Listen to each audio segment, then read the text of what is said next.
Giulio Burattini, jeune chasseur italien expérimenté, traquait un sanglier avec son père dans la réserve de Piggeletto. Au moment opportun, Giulio a visé et tiré sur l'animal, le faisant chuter. La chasse semblait terminée. Cependant, alors que Giulio s'approchait pour inspecter sa proie, le sanglier s'est relevé et il a attaqué le chasseur, le mordant fortement à la cuisse. La morsure a sectionné une artère fémorale et Giulio n'a pu qu'appeler ses amis par talkie-walkie. « À l'aide, je meurs !»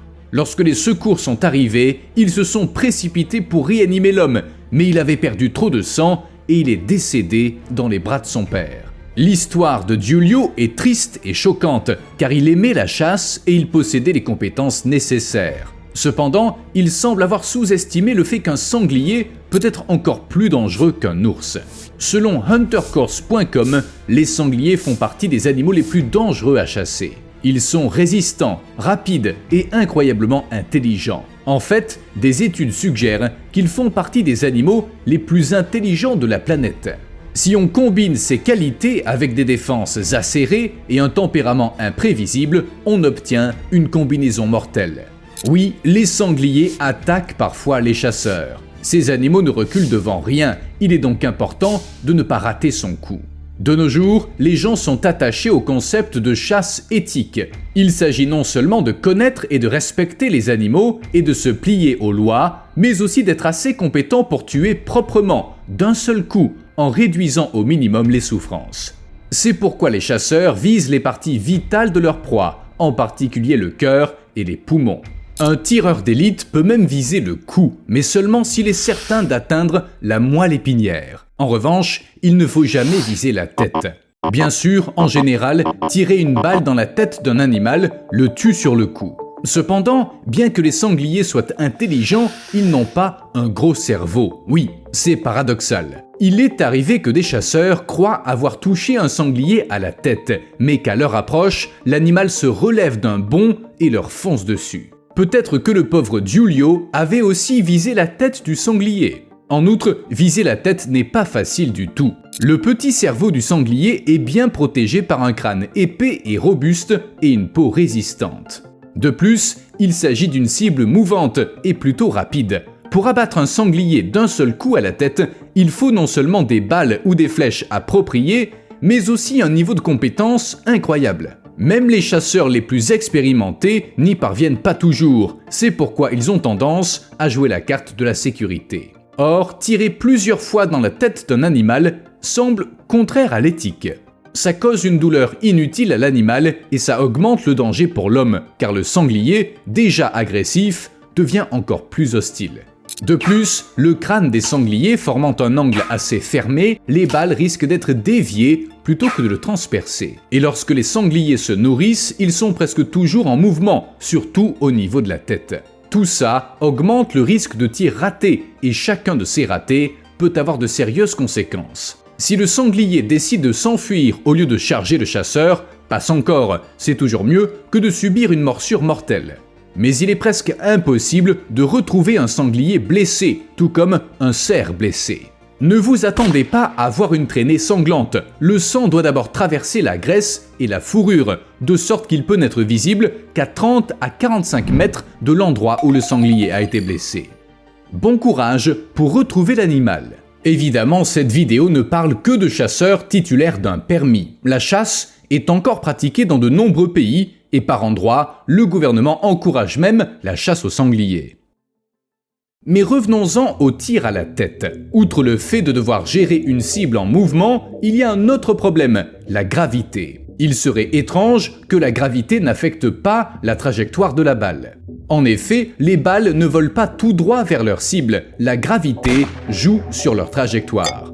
Dès qu'une balle quitte le canon, la gravité la tire vers le bas, ce qui la fait dévier de sa trajectoire initiale. Vous avez bien compris, les balles commencent à tomber dès qu'elles sortent du canon, et plus la cible est éloignée, plus leur chute est rapide. Si la cible est un sanglier en mouvement, essayer d'atteindre son petit cerveau devient presque impossible. En plus de la gravité, il y a aussi le facteur vent. Quelle que soit sa direction, il affecte la précision du tir. Il existe même des formules pour calculer la meilleure façon de tirer en tenant compte de la vitesse et de la direction du vent. Au fait, en parlant de chasse au sanglier, quel est le meilleur endroit à viser pour conjuguer éthique et sécurité? Il faut toucher les organes vitaux, mais éviter le cerveau. Les meilleures options sont donc le cœur et les poumons, qui sont situés ici. N'oubliez pas qu'un sanglier n'est pas un cerf et qu'il est donc important de connaître son anatomie.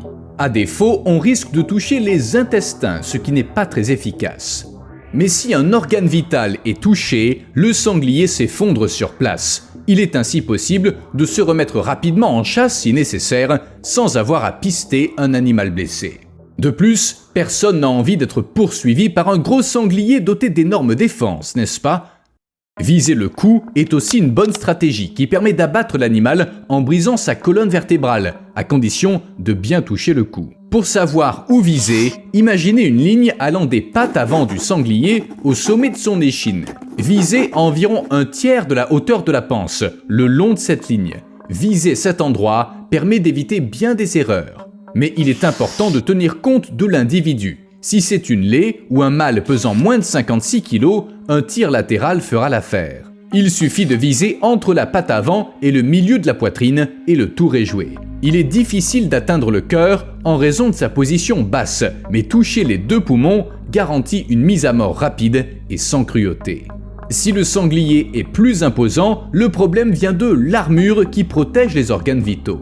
Les mâles développent une sorte de cartilage autour de leurs épaules pour se défendre contre les autres sangliers. Ce bouclier commence au niveau des épaules et il couvre la région allant de la base du cou à la partie antérieure des hanches. Chez les sangliers plus âgés, il peut atteindre 5 cm d'épaisseur. Si le bouclier d'un sanglier adulte est solide et épais, il n'est pas pour autant à l'épreuve des balles. Cependant, les chasseurs racontent souvent des histoires de sangliers ayant dévié des balles, mais c'est pas étonnant de la part des chasseurs.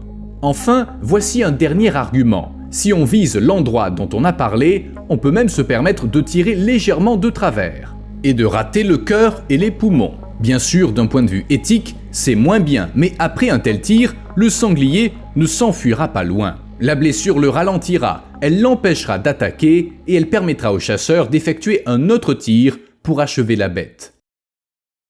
Bon, on a fait le tour des sangliers. Et les animaux plus faciles à chasser, comme les cerfs, est-ce qu'il faut viser la tête dans leur cas? Dans la collection d'objets étranges de l'Association nationale du cerf, on trouve une mâchoire de cerf déformée à laquelle il manque plusieurs dents du côté gauche. Du côté droit, il y a un objet gris pris dans un étrange renflement osseux. Il s'avère que c'est une balle qui a brisé la mâchoire du cerf sans le tuer. Le cerf a vécu assez longtemps pour que l'os cicatrise autour de la balle et des trous laissés par les dents arrachées. Avec le temps, ses molaires restantes ont adopté une curieuse inclinaison due à sa façon de mastiquer. Finalement, le cerf a été abattu de façon éthique. Ce cerf a donc survécu à une balle dans la tête. Mais quelles sont les chances d'atteindre la mâchoire d'un cerf? Étonnamment, c'est plus probable que toucher son cerveau. Les chasseurs chevronnés recommandent de ne jamais viser la tête d'un cerf, que ce soit avec un fusil ou un arc. Et si quelqu'un se vante d'avoir abattu un animal d'un tir à la tête, n'oubliez pas que pour atteindre le cerveau, il faut toucher une cible de la taille d'une balle de baseball, sans la moindre marge d'erreur. Un cerf blessé souffrira inutilement, ce qui va à l'encontre des règles éthiques. Au fait, ma comparaison est très sérieuse. La cavité cérébrale d'un cerf adulte mesure environ 7 cm de côté, 10 pour un très gros mâle. Ne vous laissez pas abuser par la taille de l'animal et de sa tête. Le cerveau n'occupe qu'un espace minuscule. De plus, les cerfs bougent beaucoup, en particulier leur tête. L'animal peut marquer une pause et se remettre à se déplacer au moment où on appuie sur la gâchette. Même le meilleur tireur a besoin d'une marge d'erreur pour assurer une mort rapide à l'animal ou lui laisser une chance de guérison. Quand on vise le cerveau, on n'a pas le droit à l'erreur. Au lieu de tirer dans la tête d'un cerf, mieux vaut viser les organes vitaux dans la région de la poitrine. C'est plus fiable et plus éthique en augmentant les chances d'une mise à mort rapide et sans cruauté. Ça minimise la souffrance et ça réduit le risque d'endommager la viande, car tirer dans la tête peut entraîner la dispersion de fragments d'os. Lors de la chasse, il est préférable de viser le cœur et les poumons. Le cœur est à peine plus grand que le cerveau, mais il est entouré par une cible nettement plus grande, les poumons. Toucher les 2 poumons signifie la mort à coup sûr, même si on manque le cœur. De plus, les artères principales traversent la cage thoracique et les toucher peut provoquer une chute soudaine de la pression artérielle et du flux sanguin, entraînant une mort rapide. Mais il existe d'autres cibles potentielles, moins intéressantes, mais tout de même fatales. Il s'agit notamment de l'épaule et de l'omoplate. Si on tire trop en avant, on risque de les briser d'un côté ou des deux. Si on vise trop haut, on risque de toucher la colonne vertébrale. Et si on rate les poumons, on peut toucher le foie, ce qui entraîne une mort plus lente. On pourrait faire une vidéo dédiée à la chasse au cerf, à l'arc et à l'arbalète. On connaît de nombreux cas où les choses ne se sont pas déroulées comme prévu. À Nashville, dans le Tennessee, un cerf a été retrouvé avec un carreau d'arbalète fiché verticalement dans la tête. C'est à se demander comment quelqu'un a réussi un tel tir. Heureusement, le projectile n'a pas atteint le cerveau. Le pauvre animal errait ainsi avant d'être capturé. Une fois attrapé, on a retiré le carreau et la blessure a été traitée avec des médicaments. Espérons que le cerf a survécu à cet étrange incident. Une autre histoire intéressante, venue de l'Ontario au Canada, est celle d'un cerf nommé Carotte qui a été découvert avec une flèche plantée dans la tête. Malgré cette terrible blessure, Carotte ne semblait pas du tout gêné. Il se comportait amicalement avec les humains et il n'y avait pas de sang ni de traces d'infection dans la blessure. Les vétérinaires en ont conclu que la flèche avait arrêté le saignement et ils ont donc décidé de ne pas l'enlever. Ils ont seulement coupé la partie saillante. L'idée était que si la guérison se déroulait comme prévu, la partie restante de la flèche tomberait naturellement au moment opportun. Cependant, les experts ont changé d'avis par la suite et ils ont décidé de retirer la flèche. Ça n'a pas causé d'hémorragie, mais du pus a commencé à suinter. Carotte avait l'air mal en point et ses chances de survie semblaient bien faibles.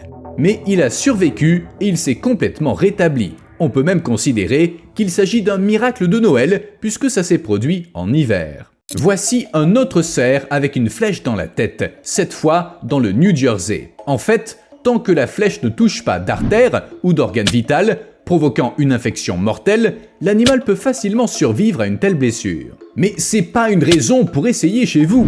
Les cerfs n'ont pas de pouvoir magique de guérison, même s'ils peuvent vivre leur vie de cerf avec une flèche dans la tête ou la poitrine. En Caroline du Nord, un cerf s'est retrouvé nez à nez avec un chasseur. Résultat, quelques côtes cassées et un morceau de flèche planté dans le corps. Le cerf a survécu et un os a poussé autour de la pointe de flèche. Cette découverte singulière a été faite par un autre chasseur qui a abattu le cerf et qui a constaté que son squelette avait une étrange particularité. Lorsque le cerf a été blessé, les côtes cassées ont causé une hémorragie et un caillot de sang s'est formé non seulement au-dessus des os fracturés, mais aussi autour de la flèche. Ce caillot a ensuite donné naissance à un cal mou fait de cartilage. Avec le temps, ce cartilage a été remplacé par de l'os, créant un cal dur et la flèche a agi comme une attelle, renforçant le corps du cerf blessé. C'est difficile à croire, mais il y a des photos. À noter que de nombreux articles sur ces animaux mentionnent que la police recherche l'auteur des tirs. Pas parce que tirer dans la tête d'un cerf est contraire à la loi, il n'existe aucune loi de ce genre. Le problème, c'est le moment où le tir a lieu. C'est souvent hors saison, et ce type de chasse est donc considéré comme du braconnage. En réalité, les grands mammifères, des baleines bleues aux éléphants, rhinocéros et taureaux ont de bonnes chances de survivre à des blessures par balle. C'est dû à leur masse corporelle et à leur capacité à résister et à disperser l'impact des traumatismes contendants et pénétrants causés par la masse et la vitesse d'une balle. L'endroit où on tire est bien plus important que le calibre de la balle. La plupart des animaux peuvent résister à un tir de calibre 50. Cependant, certains animaux n'en valent pas le temps passé, les balles et la prise de risque, notamment les éléphants. Au Zimbabwe, des braconniers ont tiré dans la tête d'un éléphant mâle nommé Pretty Boy qui a survécu avec cette balle pendant 3 à 6 semaines. Les vétérinaires de Ware Trust Zimbabwe l'ont trouvé dans le parc national alors qu'il cherchait un abri et de l'aide. Ils lui ont administré un sédatif et fait passer une radio et ils ont nettoyé la plaie. Mais ils ont décidé qu'il était plus sûr de laisser la balle en place. L'éléphant a eu de la chance. Si les braconniers avaient visé quelques centimètres plus bas, la balle l'aurait tué. Les grands animaux résistant bien aux balles, on a conçu à la fin du 19e siècle le fusil à éléphant, une arme puissante conçue pour la chasse au gros gibier. De nos jours, avec l'avènement des armes à feu modernes, les braconniers disposent d'une puissance de feu suffisante. Mais la puissance n'est pas tout. Le deuxième animal de la liste est le crocodile. Les colons américains racontaient que les balles rebondissaient sur la peau des crocodiles d'eau salée sans les blesser. Vous vous souvenez de l'alligator qui nageait dans un lac du Texas avec un couteau planté dans la tête, comme si de rien n'était? Beaucoup de gens en ont parlé à l'époque. Les alligators sont parmi les animaux sauvages les plus résistants. Leur peau est recouverte de plaques osseuses semblables à la carapace d'une tortue qui agissent comme une armure. Leur crâne est constitué d'os lourds et épais, ce qui signifie que les attaquants potentiels n'ont qu'une très petite cible pour causer de graves dommages. C'est pour ça qu'il est si difficile de les tuer d'un coup à la tête. Une balle n'est pas un couteau, mais il faut être un très bon tireur et très chanceux pour réussir à tuer un alligator. Il en va de même pour tous les crocodiliens. Aucun autre gibier n'exige une telle précision dès le premier tir. Pour chasser le crocodile, il faut un fusil fiable équipé d'une lunette de visée. C'est ça ou rien. Pour abattre un crocodile, il faut viser soit la colonne vertébrale juste derrière la tête, soit le cerveau qui a la taille d'une noix et est protégé par un crâne incroyablement dur. Même les chasseurs expérimentés décrivent ça comme le tir le plus difficile qu'ils aient jamais effectué. Le buffle d'Afrique est aussi un animal qui force les chasseurs à bien réfléchir avant de le poursuivre. Ses cornes épaisses et solides se rejoignent au centre du crâne pour former un bouclier incroyablement dur. Il est si résistant que même des balles tirées à bout portant ne peuvent pas pénétrer et atteindre le cerveau. Il est extrêmement dangereux de s'approcher à moins de 100 mètres de buffles du Cap, car ils ont un tempérament imprévisible. Ils peuvent charger et blesser gravement un humain, voire le tuer, même s'ils tentent de se défendre. Leur corps est si épais que certains chasseurs soupçonnent ces animaux d'être à l'épreuve des balles. Les buffles peuvent encaisser de nombreux tirs et survivre. Viser leur cœur ne suffit pas. Ils n'ont littéralement aucun point faible. Dotés d'une excellente vision, d'une ouïe fine et d'un odorat puissant, ils constituent un véritable défi pour les chasseurs. Ces animaux sont très recherchés et ils nécessitent un équipement spécialisé et un armement adéquat. Mais dans tous les cas, il faut quand même viser le cœur. Inutile de viser la tête. Il y a aussi les ours polaires. On les chasse rarement, mais certaines personnes vivent et travaillent à proximité de ces prédateurs. Les ours polaires peuvent être très dangereux et dans certaines situations, on n'a pas d'autre choix que de les abattre. Cependant, il est inutile de viser la tête. Pas à cause de la solidité de leur crâne, mais de la taille de leur cerveau. Le volume du cerveau d'un grand ours est d'environ 0,5 litres, tandis que le volume de sa tête peut dépasser 9,5 litres. Il est donc facile de tirer dans la tête d'un ours et de manquer son cerveau, qui, soit dit en passant, est également très fin. Tirer dans l'œil d'un ours sans toucher le cerveau est plus facile qu'on ne le pense. Même en étant tout près et en visant entre les deux yeux, il est possible de rater son coup. Même en sachant exactement où se trouve le cerveau, un tir peut ne pas suffire. Le crâne, la fourrure et la graisse sous-cutanée peuvent arrêter la balle. C'est pourquoi il est recommandé de viser le cou ou la colonne vertébrale de l'ours plutôt que sa tête. Une autre option consiste à cibler le cœur, mais à condition d'être prêt. C'est toujours un bon choix, surtout quand c'est le seul. Dans les profondeurs des océans, on trouve également des créatures incroyablement résistantes. Le requin-baleine est à l'épreuve des balles grâce à sa peau d'une épaisseur supérieure à 15 cm. C'est pas la peau la plus épaisse du règne animal, car les cachalots peuvent se vanter d'avoir une peau d'une épaisseur de 30 cm, mais c'est tout de même impressionnant.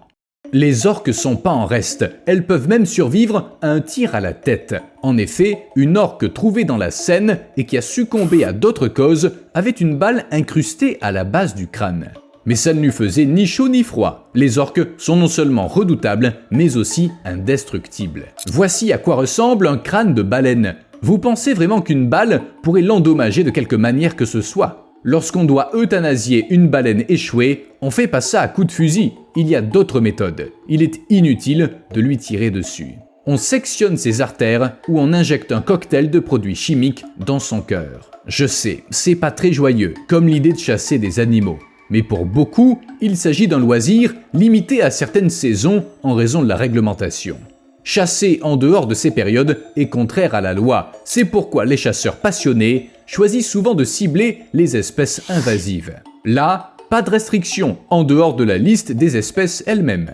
Pigeons, iguanes et pitons, ragondins, sangliers, coyotes, certains animaux exotiques. Dans certaines régions, on peut chasser 24 heures sur 24, 7 jours sur 7 et toute l'année. Par endroits, il n'est même pas nécessaire d'avoir un permis pour chasser les iguanes et les pitons. C'est peut-être pour ça qu'au cours des 3 dernières années, 4000 pitons ont été capturés ou tués en Floride. Les gens étaient même payés en fonction du poids et de la longueur des serpents, et les montants étaient tout à fait corrects. Et les lauréats du premier prix, décerné à la capture du serpent le plus lourd, ont reçu chacun 1830 €. Au cours de la saison 2019-2020, les services de la faune et de la pêche de Louisiane ont augmenté le montant des primes versées aux chasseurs pour chaque ragondin tué, de 4,50 € à 5,50 €. Une telle augmentation peut sembler insignifiante, mais ça représente des centaines, voire des milliers d'euros pour certains chasseurs. En 2002, on a même mis en place un programme de lutte contre les ragondins en Louisiane. L'objectif était d'éliminer 400 000 de ces animaux chaque saison le long de la côte afin de minimiser leurs dégâts. Il en va de même pour les sangliers invasifs. Au Texas, où ils sont les plus nombreux, on peut les abattre n'importe comment, n'importe quand. Aucune restriction ne s'applique lorsqu'il s'agit de ces créatures gênantes. Au cours de la saison 2020-2021, 624 500 sangliers ont été tués en Louisiane. Mais le Texas est encore loin devant. On y a tué environ 750 000 sangliers. Naturellement, les chasseurs en tirent profit, environ 4,50 € par tête, plus l'argent de la vente de la viande. Et les autres animaux? Dans le sud de la Floride, attraper un python peut rapporter 45 €. Une queue de coyote vaut entre 23 et 69 € et une sauvagesse du Nord, un poisson, se vend entre 4,50 € et 7,30 € l'unité. Les queues de moufette valent entre 9 et 164 €, tandis que les ratons laveurs ne rapportent que 9 €. Une queue de blaireau est estimée à 9 €, mais c'est plus rentable au Royaume-Uni, 55 €. La différence de prix est considérable. Les castors peuvent valoir jusqu'à 46 €, et c'est pas tout. Outre payer les chasseurs pour abattre certains animaux, le gouvernement soutient des initiatives telles que des missions en hélicoptère pour lutter contre les espèces invasives.